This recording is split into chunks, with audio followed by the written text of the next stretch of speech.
Greetings Internet, my name is Old Rod and this is a video about Pokemon cards. We've been looking at Pojo Magazine and their power rating system. So far we've covered base set's rare cards, uncommon cards and the first half of the commons. So we're here today to complete the base set Pokemon collection and cover the second half of those common cards.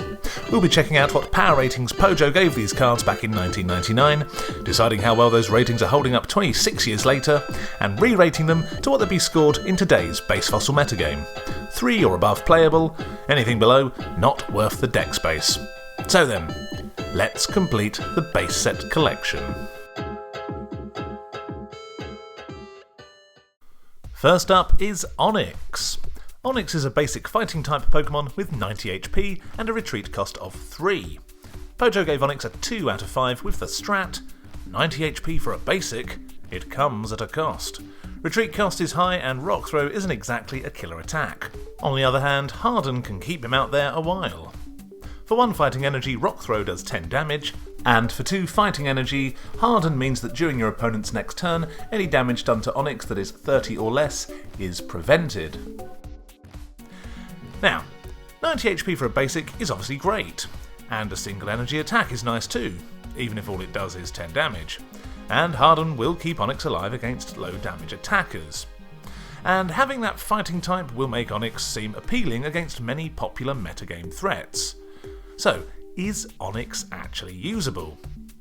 Well, Onix's first problem is that for a single fighting energy, you could also just jab with Hitmonchan, which will be applying double the pressure of Onix's Rock Throw. Onix's second problem is it being a fighting type with a huge retreat cost of 3. There are so many fighting resistant Pokemon in the metagame, and if Onix comes face to face with one, not only can it not do anywhere near enough damage to get through that resistance, but unless you've got 3 Dodrios on your bench, you're going to struggle big time getting Onix out of the active. And speaking of fighting resistant Pokemon, the one that Onix fears more than any other is one of the most popular in the entire metagame, that being Scyther. Not only can Onix not damage Scyther, its grass weakness means that it will be 2-hit KO'd by Slash, or OHKO'd if they've Swords Dance beforehand. So much for Harden.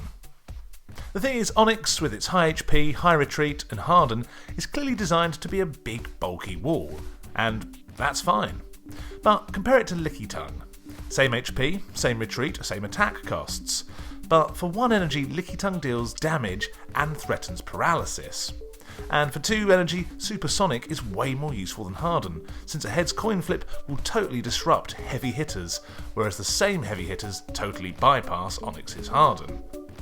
In terms of stats, they share the same high retreat cost, and we all know that Lickitung and Scoop Up is a top level combo, so surely that'll work for Onix too.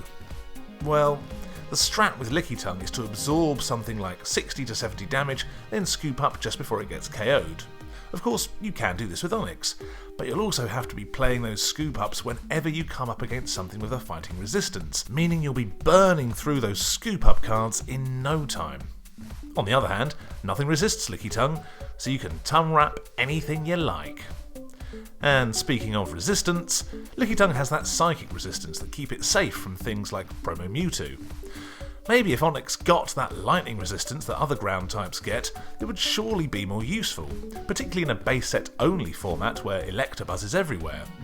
Alas, Wizards of the Coast decided that to qualify for lightning resistance, your typing has to be ground/rock. If your typing is rock/ground, then you're at the mercy of a Thunder Punch.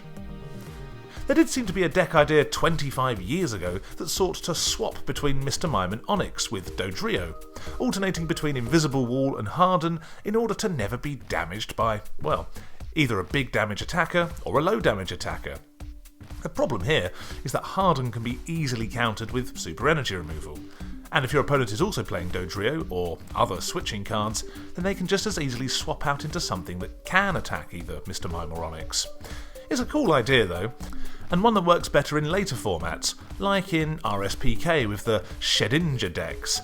But in base fossil, it's too easy to work around, and in terms of stall decks, it can't match up to the Lickitung builds.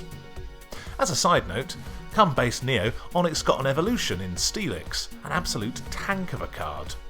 But even so, Steelix decks weren't running base set Onix. They ran either the Southern Islands Onix, which had a pretty decent slam attack, or the Neo Onix with its rage attack that could be comboed with either Recall or Aerodactyl's Prehistoric Memory. Sorry, base set Onix. Pojo gave Onix a 2 out of 5. Yeah, Onix is bulky, and early game it will chip away with Rock Throw and wall with Harden, but late game Onix outstays its uses. And with so many fighting resistant Pokemon around, its retreat cost of 3 makes Onix more of a liability than a utility. Opposing stall decks would just stick Scyther active and gust out Onix and wait for you to run out of cards. That's if they don't slash you to bits first. Outclassed by Lickitung as a wall, and outclassed by Hitmonchan as a big fighting basic, there's just no competitive use for Onix in the current base fossil meta. Pojo, I'm with you on this one. Onix stays at a 2. Next up, it's Pidgey. Pidgey is a basic colourless type Pokemon with 40 HP and a fighting resistance. Pojo gave Pidgey a 2 out of 5 with the strategy tip, tastes just like chicken. I mean, it does raise questions as to what people in the Pokemon universe eat. Is there a Kentucky Fried Pidgey outlet somewhere in Kanto? Is all the meat that characters consume Pokemeat? Are some Pokemon just livestock? And what if you ordered a salad? Anyway, for 2 colourless energy, Whirlwind does 10 damage and your opponent chooses a benched Pokemon to switch with their active. So, Pidgey has 1 attack. It requires 2 energy to use. Now, a 40 HP Pokemon that can't attack on turn 1 is not good. Of course, you can attach a DCE and attack straight away. But, personally, I don't want to be attaching one of the few DCEs in my deck onto anything with only 40 HP. Especially if all I'm going to do with that attachment is Whirlwind. Yeah, Whirlwind is not a good attack. Its effect is just bad. Allowing your opponent to choose the Pokemon they're switching into is far less disruptive than getting to choose yourself. The only time it would possibly be useful is if your opponent only had 1 benched Pokemon that wasn't able to attack or retreat next turn. Otherwise, Whirlwind just really isn't that much of an inconvenience.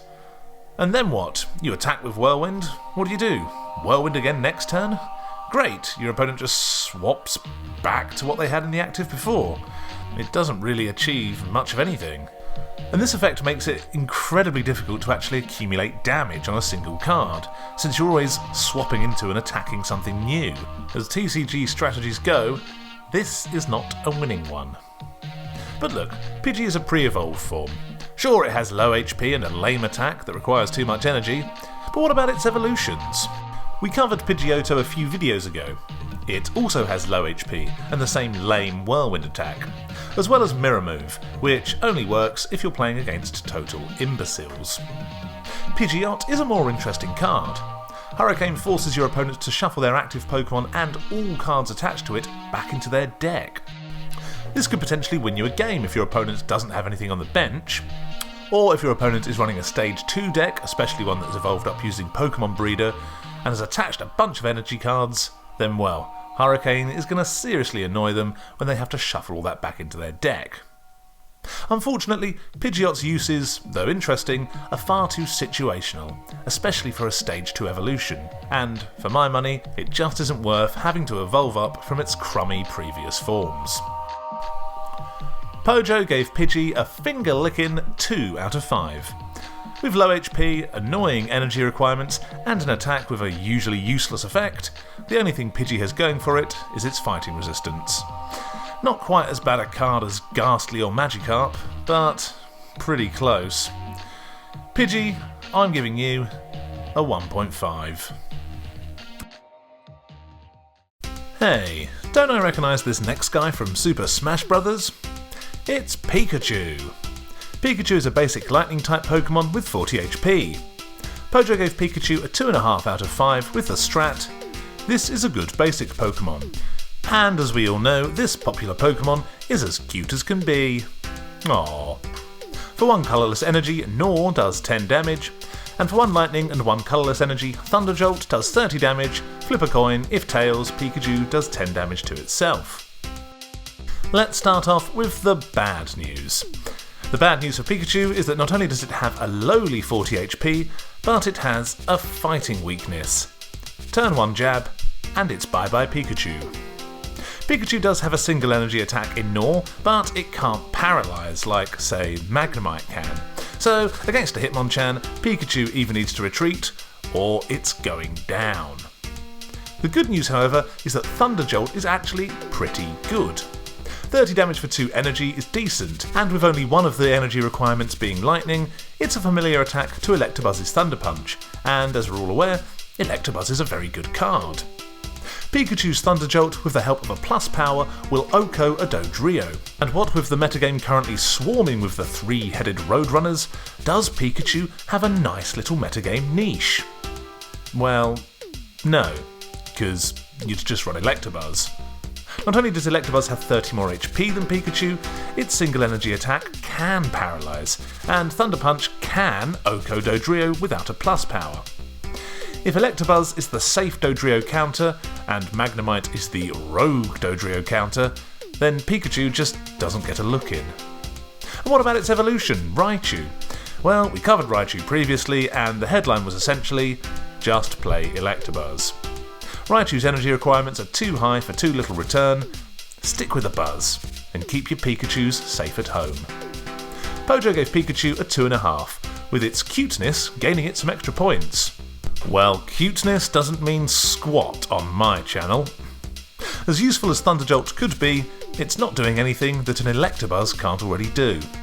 And the very real threat of being jabbed on turn 1 makes Pikachu too much of a liability for any competitive deck.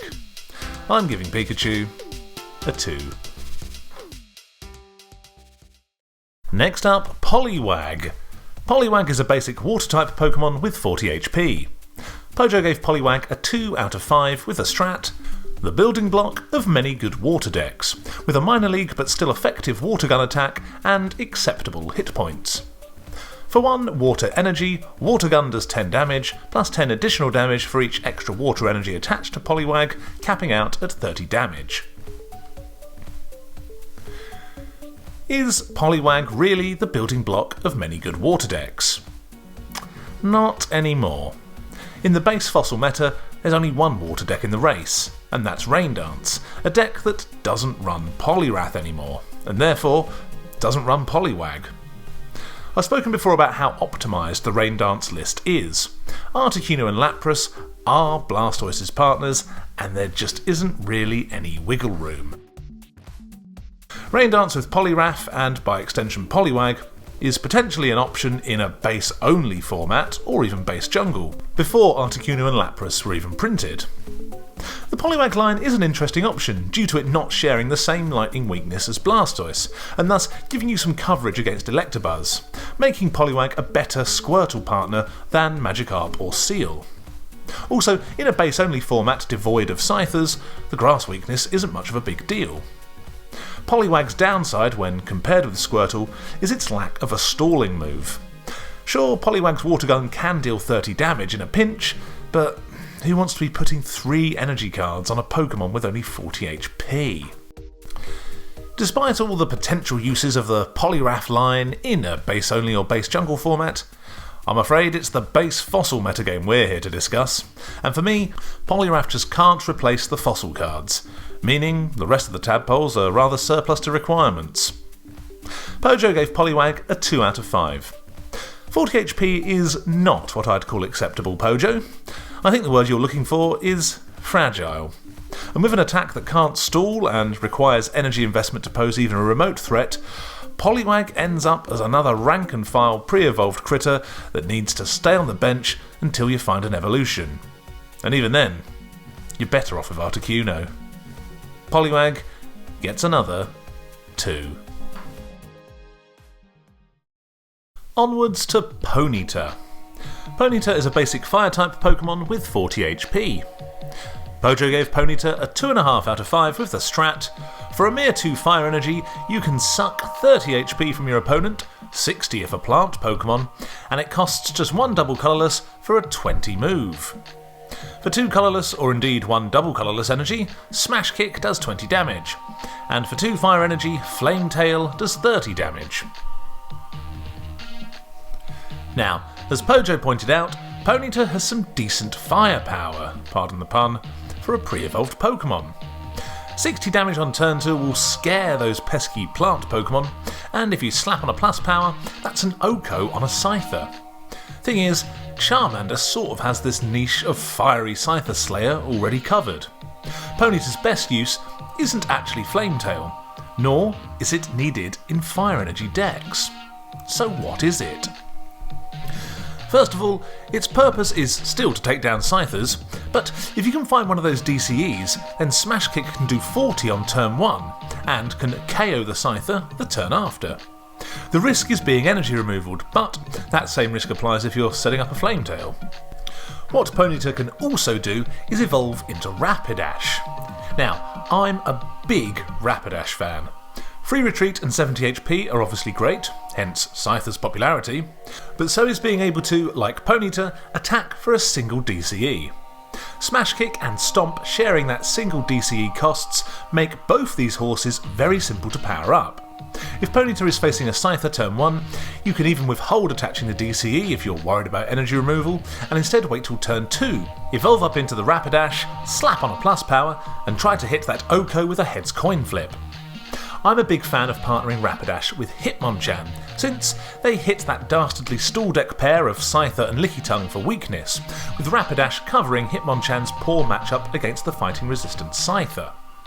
Rapidash's colourless requirements also mean that you're never drawing the wrong energy type. You can just run fighting energy in this sort of deck.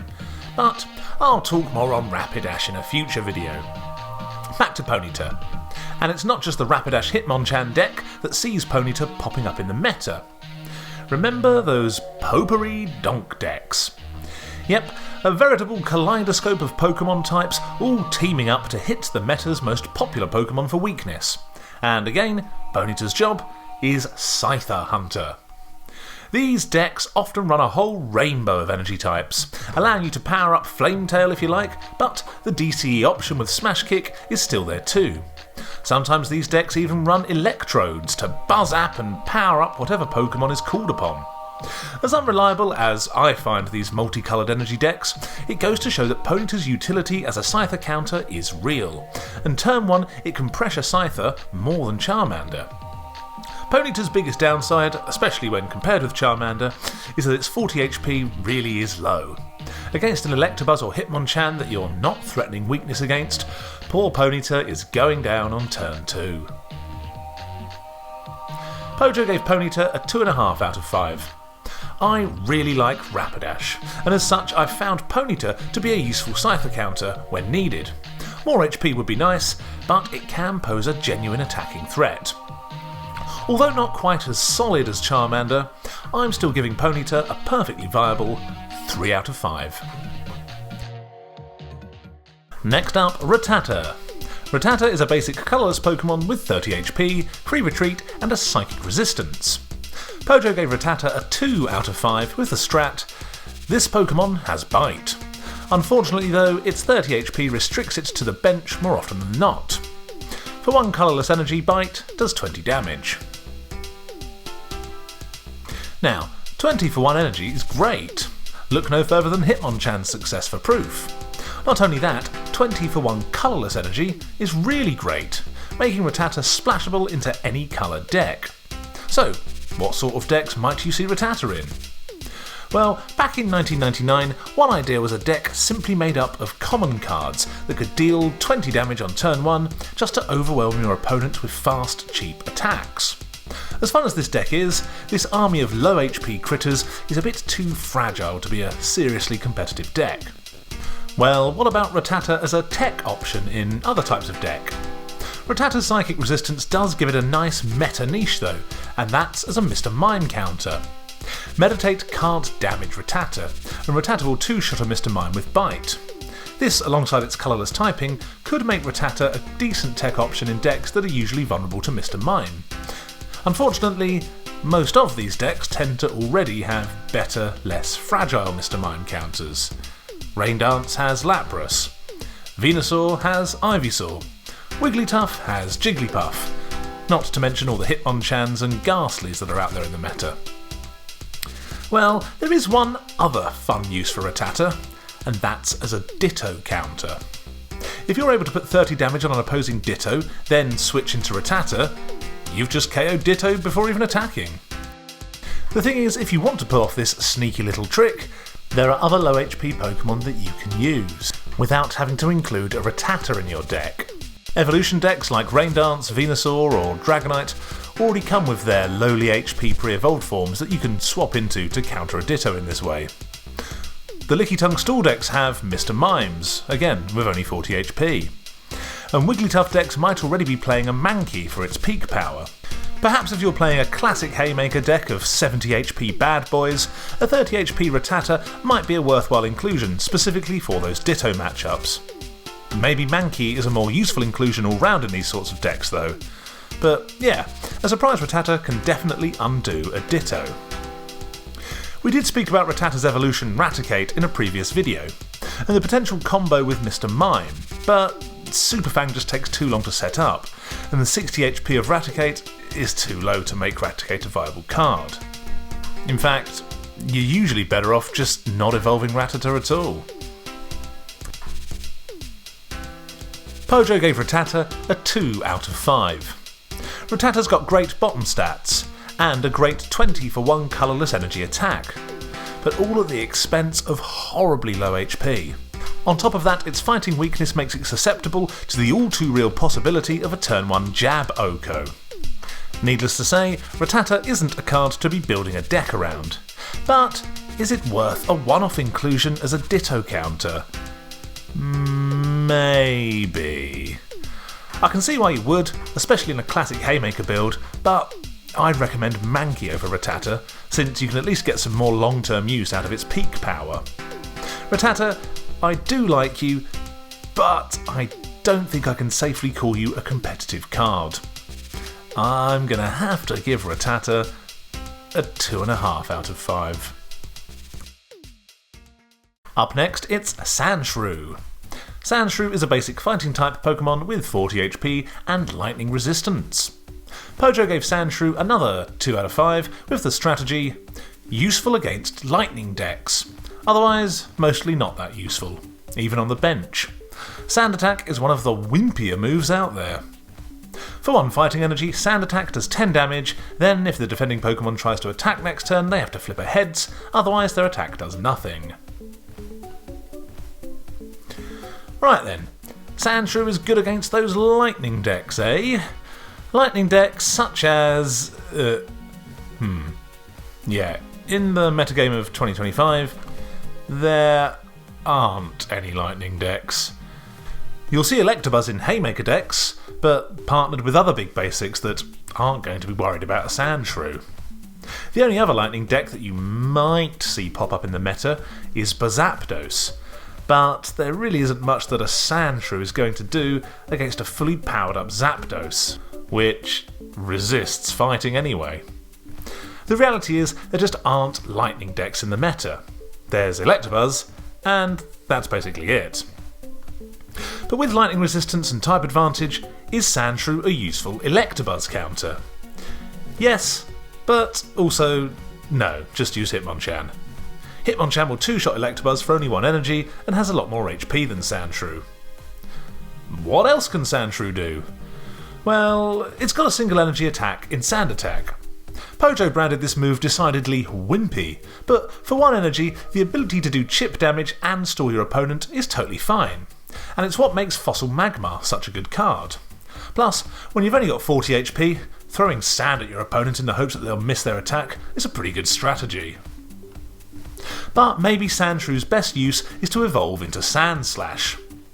People have speculated if Sandslash is a decent Lickitung counter, since Fury Swipes can Oko it. The problem is, you're more than likely going to be faced with a Scyther next turn, which not only resists Sandslash, but can threaten it for weakness. Slash with a plus power is going to be an Oko on Sandslash. So yeah, I for one am a Sandslash skeptic, and as such, I don't think there's a whole lot of use for little Sandshrew. Pojo gave Sandshrew a 2 out of 5. Since lightning decks aren't really a thing in base Fossil, Sandshrew's only fringe use is as an Electabuzz counter for when it pops up in other decks. But, like I say, we've already got Hitmonchan for that. Nonetheless, Sandshrew has a resistance going for it and a single energy attack that can stall and annoy your opponent. As far as a 40 HP pre-evolved monster goes, it's certainly not terrible. If Sandslash was a viable card, which, sorry, I don't think it is, then maybe Sandshrew would be too. But alas, I have to give this little shrew a 2.5. Time to choose another starter, and if you want to blitz your way through Brock's Rocks, then your best bet is Squirtle. Squirtle is a basic water-type Pokemon with 40 HP. Pojo gave Squirtle a 2.5 out of 5 with the strat, Blastoise has to come from somewhere. Withdraw attack works here too. The best water decks are full of Squirtle. For 1 water energy, Bubble does 10 damage and paralyses on a heads coin flip. And for 1 water energy and 1 colourless energy, Withdraw has you flip a coin, and if heads, then prevent all damage done to Squirtle during your opponent's next turn. So when it comes to water decks in base Fossil, there's only one: Rain Dance. And Rain Dance is all about Blastoise.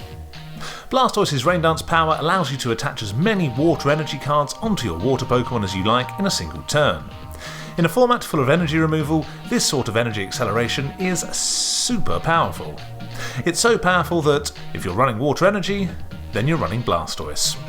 As such, Squirtle will be in every water deck. But is that a good thing? Well, Squirtle has only 40 HP. Not great. That's KO in 2 turns when up against a Hitmonchan or Electabuzz. On the plus side, it has 2 attacks that can keep itself alive whilst you search for that Blastoise and Pokemon breeder.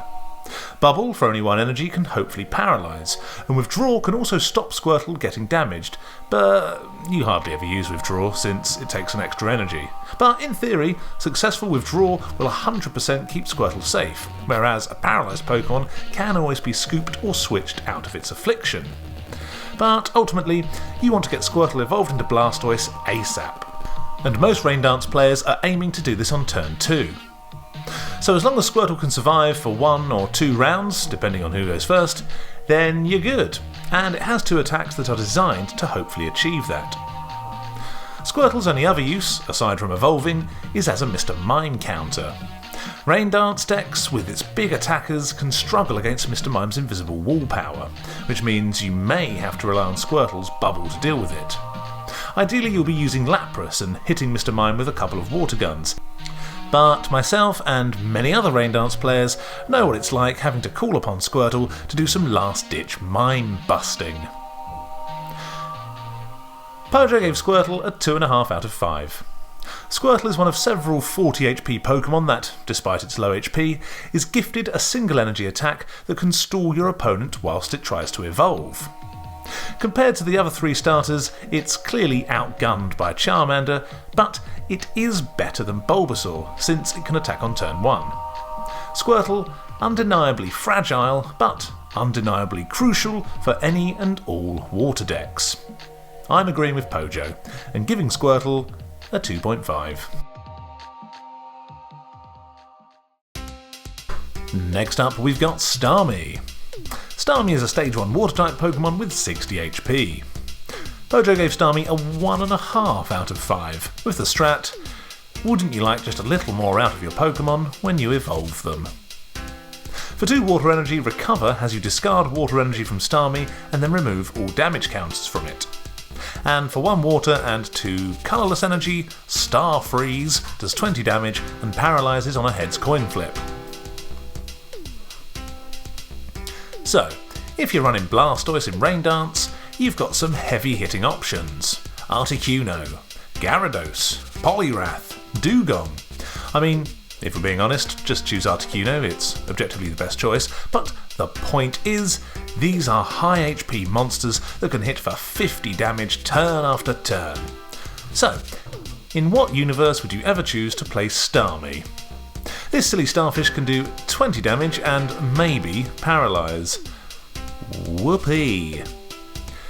It's strange to talk about energy requirements in Rain Dance since you can attach as many energies as you like, but look at Starfreeze compared to Freeze Dry. Freeze Dry does more damage and is on a basic Pokemon that has more HP. Not only that, but Articuno can then follow it up with a 50 damage knockout blow. And taking a closer look at Starfreeze, 3 energy, or 2 if you've somehow got a DC in your water deck, is only doing 20 damage and potential paralysis on a stage 1? Yeah, that's some very weak sauce. Compare this attack to another stage 1, Wigglytuff's Do the Wave, and you'll see how lame Starfreeze is.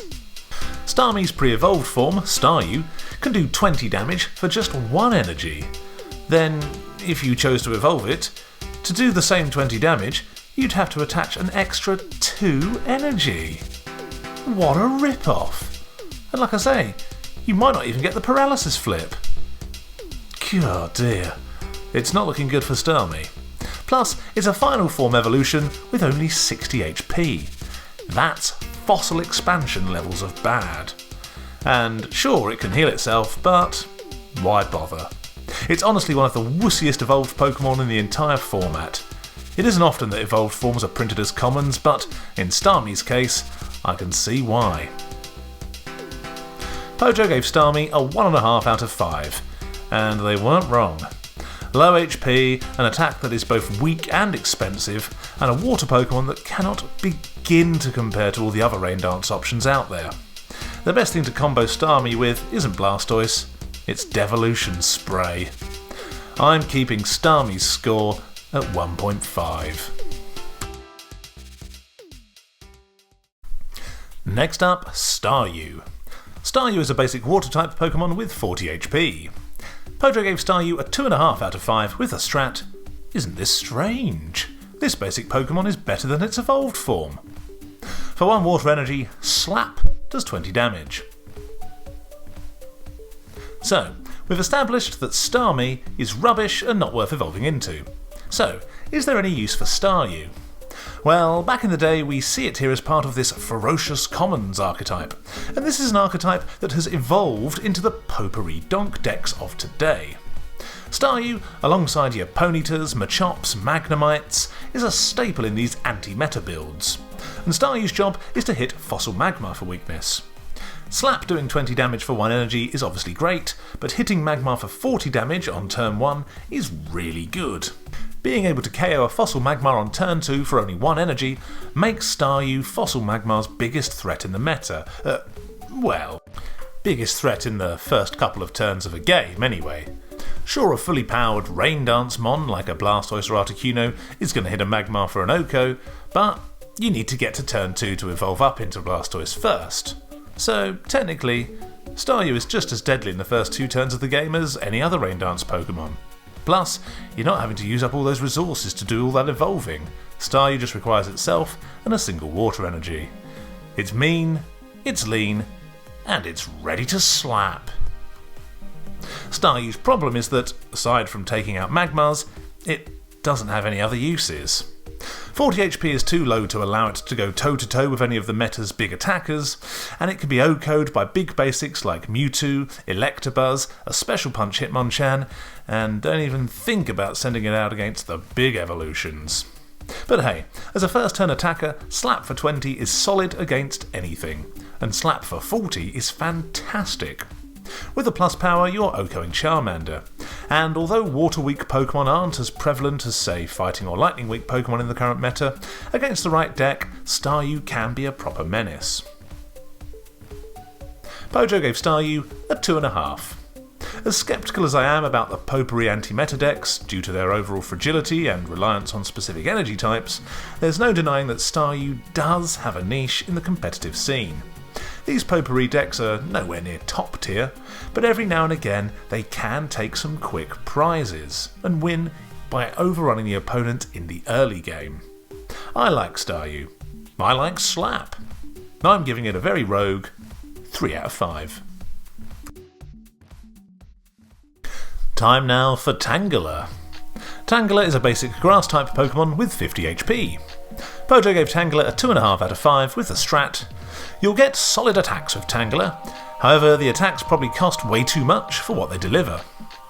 For 1 grass and 1 colourless energy, Bind does 20 damage and paralyses on a heads flip.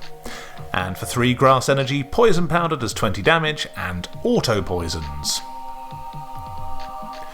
In terms of Tangela's attack costs, it isn't necessarily that they cost too much for what they deliver. 20 and a potential paralysis for 2 and 20 plus auto-poison for 3 both check out when it comes to cost efficiency. And Bind is definitely better value than, well, Star Freeze. The problem is that Tangela doesn't have a single energy attack, meaning that it can't do anything on turn 1, and it becomes particularly vulnerable to energy removal and super energy removal. It suffers the same problem as base set Magmar, which is that it's just too difficult to power up. Another similar downside to Magmar is its low HP. 50 HP for a pre-evolved basic is fine, but it either needs to evolve into something good, or have a single energy attack. Tangela is yet to receive its weird evolution, so for now, it's just a Tangela.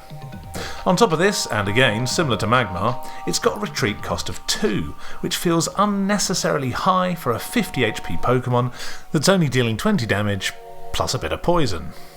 Speaking of Poison Powder, 3 grass energy is too many energy cards to be putting on a 50 HP Pokemon.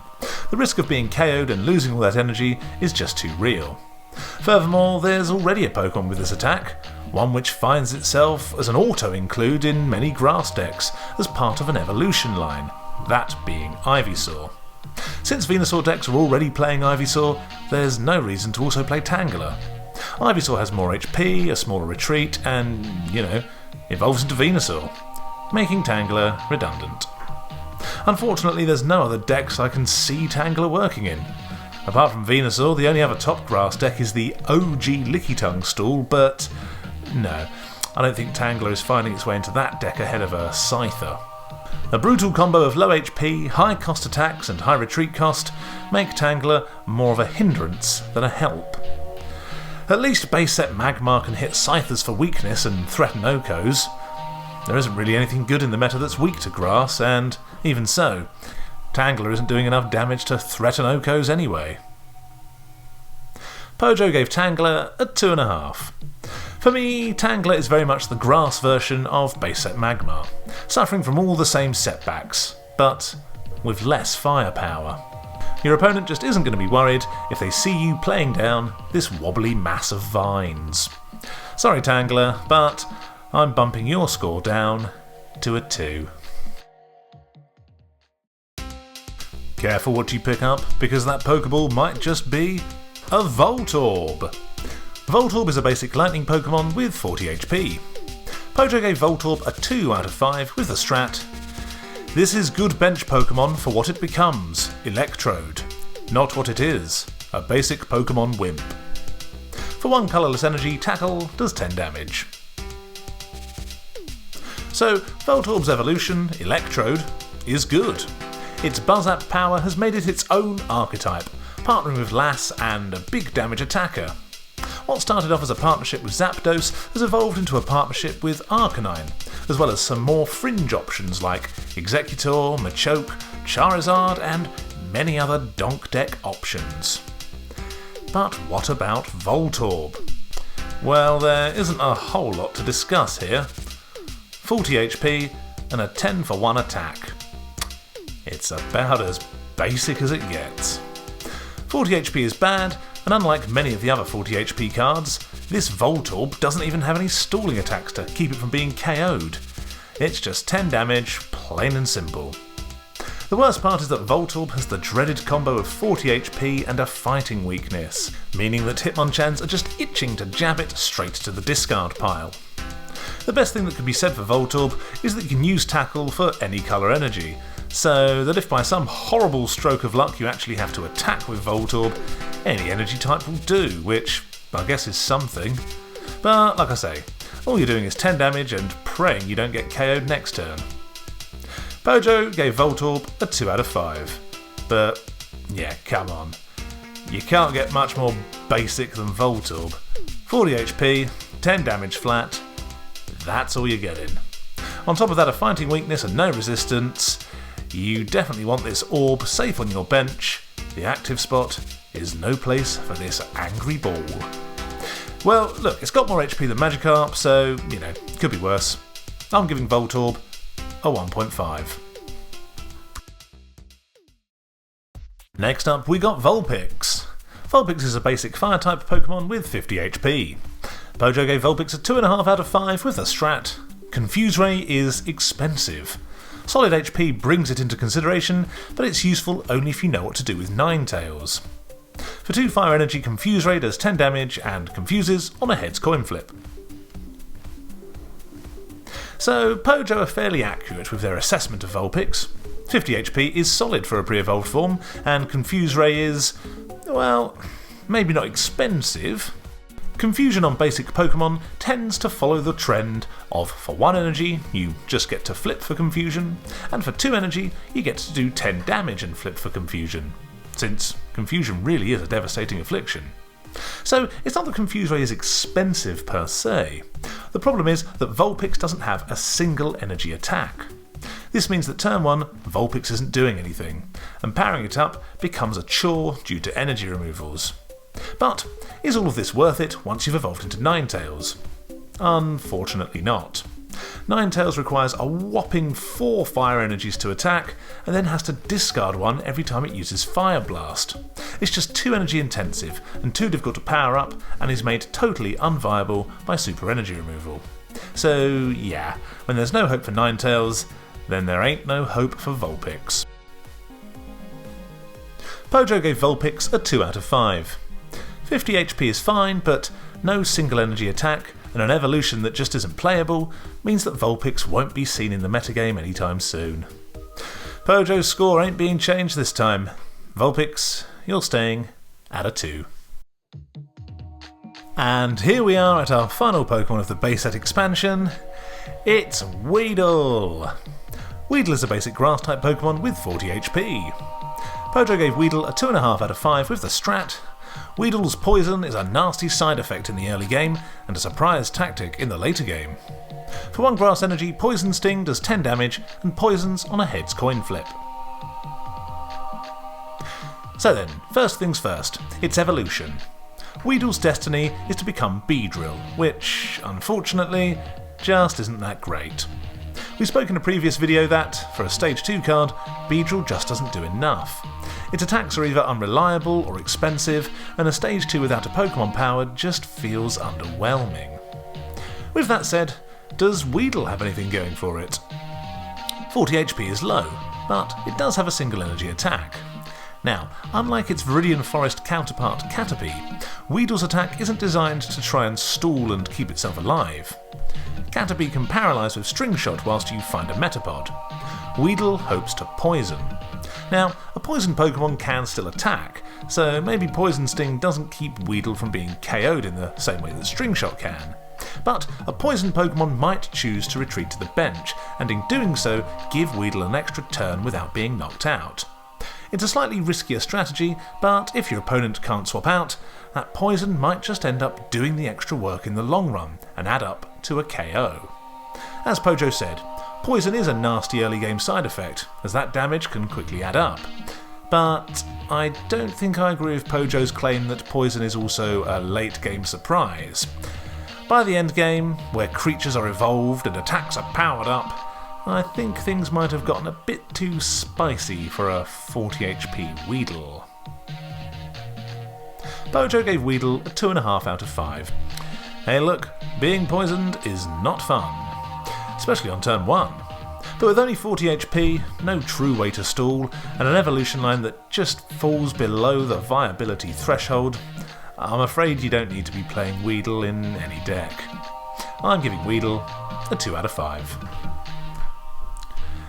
And that's it! All commons, all Pokemon in the base set done. Once again, here's Pojo scores from 1999. And here's my re-ratings from 2025. Next video, we're doing the base set trainers. And it's no exaggeration to say that they are the best, most powerful trainers ever to be printed in the Pokemon TCG. But what did Pojo think? Find out next video. Thanks for watching, check out the links in the description. Please like, share, subscribe. See you next video. Old Rod.